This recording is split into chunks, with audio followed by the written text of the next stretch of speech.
Everyone says we should be open-minded. But here's the truth. Not every idea is equal, and pretending they are is the biggest lie society tells itself. Today, we are asking a tough question.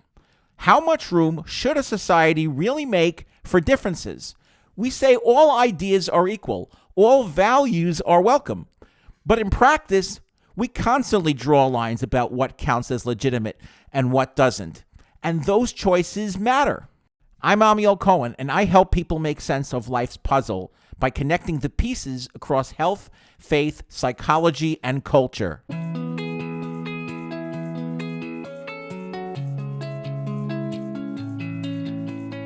You always hear people say, we need to be more open-minded, or everyone's entitled to their own opinion. And sure, we live in a free society. You can believe whatever you want, think however you want. But here's the thing. Society doesn't treat every idea the same. Not in education, not in community, not in public life.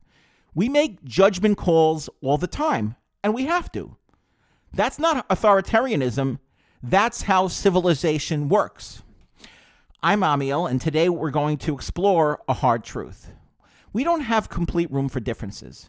Not when it comes to values, not when it comes to education, not even when it comes to community. And that's not necessarily a bad thing. It's just something we need to stop pretending isn't true.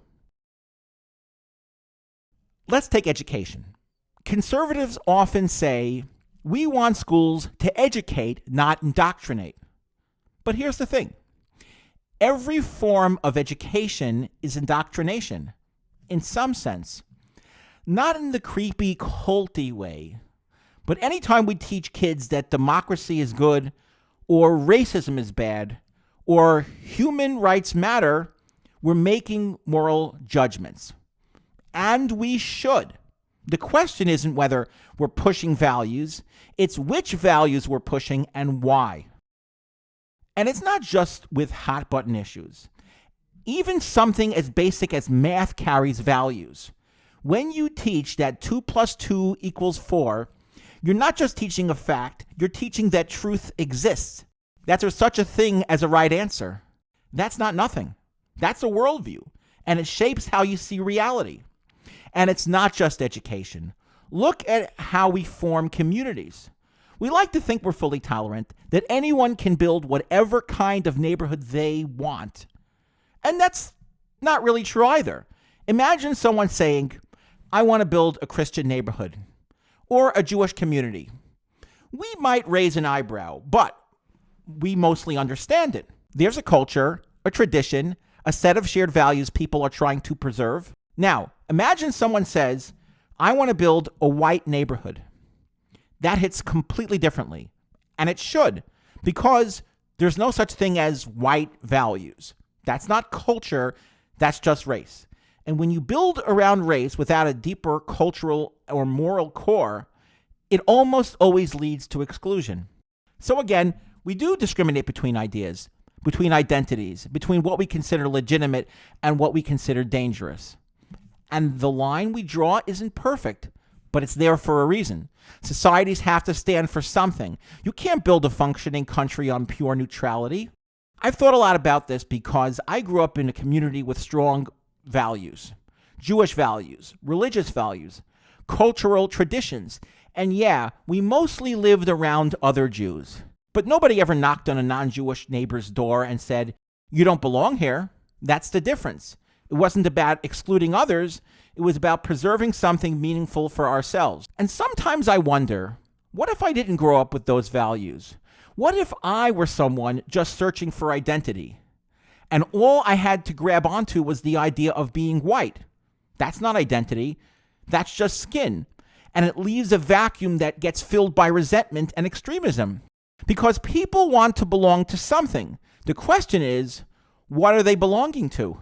And that's the point we forget. People say we allow all ideas equally, all religions equally, but we don't, and we can't. Imagine if I told my boss, I need every afternoon off because my religion requires me to swim 50 laps dressed like Pikachu. Most people wouldn't say, wow, we have to respect that. They'd say, come on, that's not a real religion. But who decides what's real? We do. As a society, we've agreed that religions like Judaism, Christianity, Islam, they come with traditions, communities, moral frameworks. They weren't made up in someone's kitchen last night. So yes, we allow religious freedom, but only when it fits within certain boundaries of what we call legitimate. It's the same with values. We promote some, we reject others. We say education is neutral, but it isn't. We say community is open to all, but we still draw lines. And pretending we don't make those judgment calls just makes us dishonest. The challenge isn't avoiding values, it's choosing the right ones to stand by. So no, we don't have complete room for differences. And that's okay. But we also shouldn't forget, we do have room for freedom, for individuality, for healthy disagreement. That's what makes this country work. See, this isn't about shutting down liberalism or pushing some rigid kind of nationalism.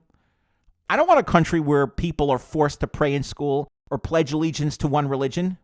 That's not freedom. That's just flipping the script on who gets to dominate. What I am saying is that freedom only works when it's grounded in shared values, a baseline of truth, dignity, and common good. We don't have to pretend all ideas are equal, but we also don't get to crush the ones we don't like just because they're different.